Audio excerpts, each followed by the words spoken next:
Have you ever wondered who sparked the modern world? Not Edison's light bulb or Watt's steam engine, but a mind that shaped the way we live today. The radio playing in your car, the Wi-Fi connecting you to the globe, the vibrant photos on your phone screen, or even the theories that guided Einstein, all trace back to one name: James Clerk Maxwell, a genius physicist who unified electricity, magnetism, and light in 4 elegant equations, opening the door to the technological era. But here's the heartbreaking paradox: his name lies buried in the shadows of history. Why? Why have we, who reap the benefits of his legacy every day, let him fade into oblivion? I'm a scientist, having spent over 3 decades immersed in physics, diving deep into monumental milestones, Newton's laws of gravity, Einstein's relativity. But when I first touched Maxwell's handwritten manuscript, I was stunned. I felt guilty. Guilty for not knowing him sooner. Guilty for a world that let a brilliant soul like his gather dust. Today, I'm not here to deliver a dry lecture from a classroom. I want to share a story with you, like a friend sitting by a dim lamp late at night, about a genius wronged by history. Maxwell's story isn't just about equations or formulas. It's about a man with a heart ablaze with dreams, a mind that saw the universe's secrets, yet was misunderstood, sidelined, and still left a legacy that changed the world. Before we dive in, if this story feels worth sharing, please like, subscribe to Obscure Minds, and share it to help uncover more hidden scientific tales. And now, let me take you on a journey to explore the intellect, resilience, and dreams of a pioneer ahead of his time. I still recall the trembling in my hands when I first held Maxwell's manuscript at the Cambridge University Library. The ink had faded, the pages fragile, but those scribbled lines held the universe itself. James Clerk Maxwell was born on June 13, 1831, in Edinburgh, Scotland, in a cosy home at the Glenlair estate. His father, John Clerk Maxwell, was a lawyer with a passion for science, while his mother, Frances, was a wise woman who encouraged young James to question everything. In a letter to her sister, Frances wrote, "James asks me about everything, from how light glimmers on the river to why birds soar high."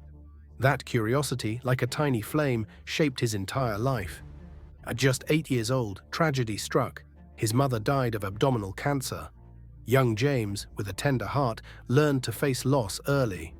But Frances's legacy, her love for science and belief in nature's beauty, lived on in him. At 10, he enrolled at Edinburgh Academy, where classmates nicknamed him Dafty for his quirky personality and extraordinary intellect. Maxwell didn't mind. He drew, wrote poetry, and began exploring mathematics. At 14, he presented his first paper to the Royal Society of Edinburgh on oval curves, a geometric work that astonished seasoned scholars. A 1846 Royal Society record noted, "This boy is not merely clever, he carries the vision of a genius." Maxwell went on to study at the University of Edinburgh, immersing himself in physics, philosophy, and poetry. At 19, he moved to Cambridge's Trinity College, where he met giants like William Thomson, Lord Kelvin, and George Stokes. Here, Maxwell's intellect exploded. He didn't just learn, he created. In 1855, he published On Faraday's Lines of Force, laying the groundwork for electromagnetic field theory inspired by Michael Faraday's experiments. This work, like a spark, signaled the dawn of a scientific revolution. In 1861, Maxwell made history by presenting the world's first color photograph, a tartan ribbon, at the Royal Institution. He proved that all colors could be created from 3 primaries: red, green, and blue. Documented in the Royal Institution's report of May 17, 1861, this breakthrough not only paved the way for color photography, but also laid the foundation for color TVs, LED screens, and modern imaging technology. Yet this was merely a stepping stone. Maxwell's greatest triumph came in 1865 with his paper A Dynamical Theory of the Electromagnetic Field, published in the Philosophical Transactions of the Royal Society. He unified electricity, magnetism, and light in 4 equations, now known as Maxwell's equations. He proved light was an electromagnetic wave traveling at 300,000 kilometers per second, and predicted the existence of radio waves later confirmed by Heinrich Hertz in 1887. Einstein, in a 1931 lecture, said, "The new era of physics began with Maxwell. Without him, there would be no relativity." These equations weren't just math, they were a blueprint for radio, TV, radar, GPS, and countless modern technologies. But Maxwell didn't stop there. He pioneered statistical mechanics with the Maxwell-Boltzmann distribution, explaining gas molecule motion, published in his 1860 paper, Illustrations of the Dynamical Theory of Gases. He studied Saturn's rings, proving in 1859 they were composed of countless tiny particles, a finding confirmed by Voyager in 1980. He invented dimensional analysis, shaping the CGS unit system, influencing modern physics. He wrote poetry, composed music, and designed experiments with an artist's creativity. Each of Maxwell's works was a gem, but the brightest, Electromagnetism, reshaped the world forever. Yet if one man could achieve such wonders, why was his light eclipsed by the darkness of oblivion? I used to believe a genius like Maxwell would be celebrated worldwide, his name etched on monuments of glory. I was wrong. History treated him with a cruelty that's unforgivable. Imagine this. You pour your life into unraveling the universe's secrets.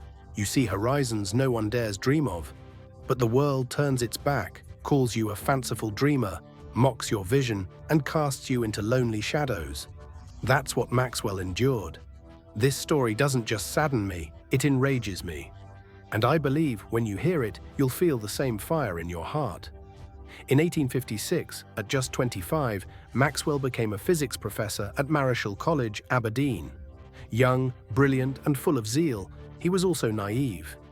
In 1858, he married Catherine Dewar, the principal's daughter.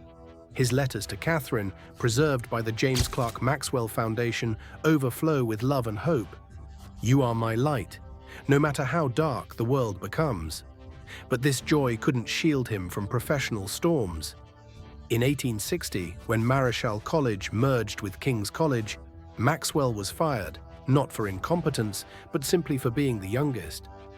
In a letter to his friend Peter Tate, he wrote, "I don't blame them, but I mourn for science and for myself." Can you feel that pain? A blazing spirit snuffed out by the rigid rules of an unyielding era. Maxwell didn't break. He moved to King's College, London, where he reached the pinnacle of his career with his electromagnetic works from 1861 to 1865. He worked tirelessly, producing papers that would rewrite history. But then something unthinkable happened. The electrical engineers of the time, self-styled electricians, ridiculed his theories.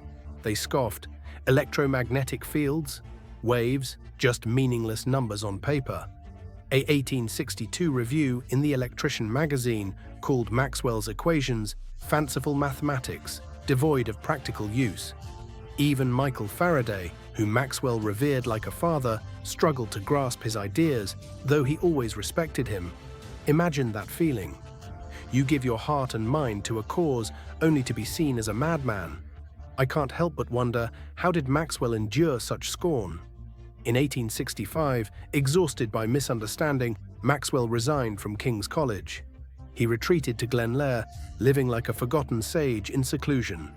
There, he wrote his masterpiece, Treatise on Electricity and Magnetism, 1873, encapsulating his entire electromagnetic theory. But heartbreakingly, the academic world ignored it. An 1874 review in the Times sneered, "Maxwell's book is too complex, too detached from reality. It will never be understood." Maxwell didn't argue or defend himself. He quietly continued his work, but darkness was closing in. Abdominal cancer, the same disease that took his mother, began to ravage his body. In a letter to a friend, he wrote, "I don't fear pain, but I fear running out of time to fulfill my dreams." In 1879, Maxwell died at 48 in Cambridge, where he served as the first professor of the Cavendish Laboratory. No crowds gathered, no grand memorials were held. Only Catherine, his devoted wife, and a few close friends stood by his bedside. In his final days, he wrote in his diary, preserved at Cambridge University, "I don't fear death, but I regret not doing more for science. I hope one day the world will understand." Those words pierce my heart like a dagger. Maxwell passed away while the world still failed to see his truth. It wasn't until 1887, when Heinrich Hertz proved the existence of radio waves, that people realized Maxwell was right all along. But he wasn't there to witness it. Don't you feel the injustice?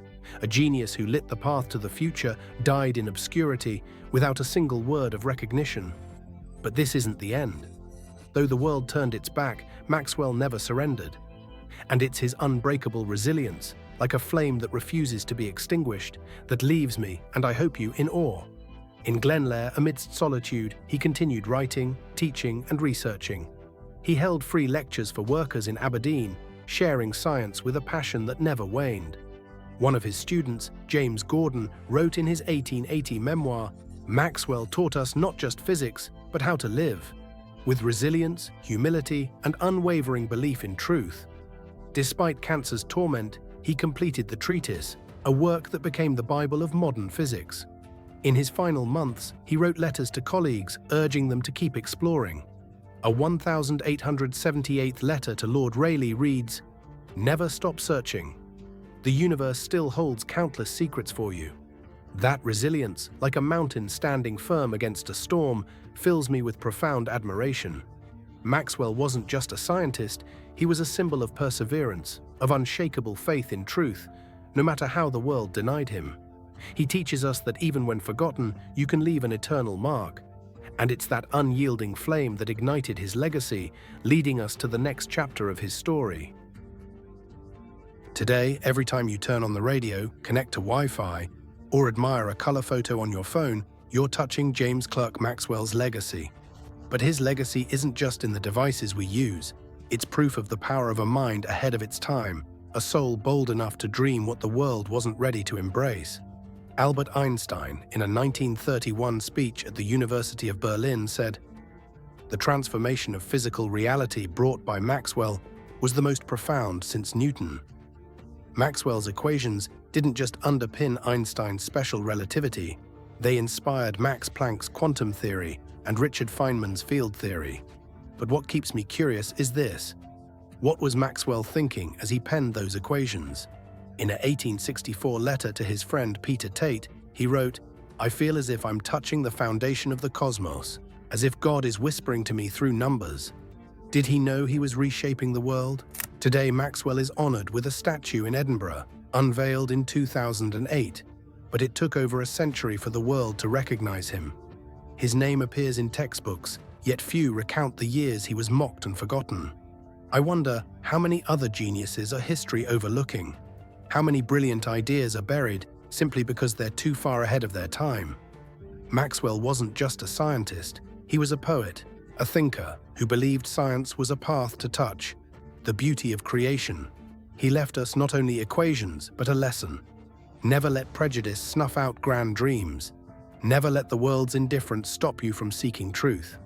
And now, with his story told, it's our responsibility to keep that flame burning. James Clerk Maxwell, a name once forgotten, yet his light still illuminates the world. From the past, his equations built our present. From radio and TV to the internet and beyond. In the future, his legacy will guide new discoveries, from space exploration to artificial intelligence. But I can't stop thinking, what did we miss by forgetting him? How many dreams did we carelessly dismiss because they were too vast, too visionary? As a scientist, I've learned that truth never dies, though it can be obscured by the shadows of prejudice or apathy. Maxwell spent his life chasing truth, even when the world wasn't ready to listen. He fought illness, ridicule, and loneliness, but never gave up. Today, I share this story not to judge history, but to ask you, are we overlooking other geniuses in our own time? Are there ideas waiting to be heard, drowned out by the noise of the world? If Maxwell's story stirs your heart, if you feel outrage at the injustice he faced, or awe at his resilience, help us spread his tale. Like, share, and subscribe to Obscure Minds to uncover more forgotten science stories. Leave a comment. What do you think of Maxwell? Is there another figure you'd like us to explore? Together, we can bring light back to the great minds whose dreams, like Maxwell's, must never be extinguished again. Thank you for listening. See you next time.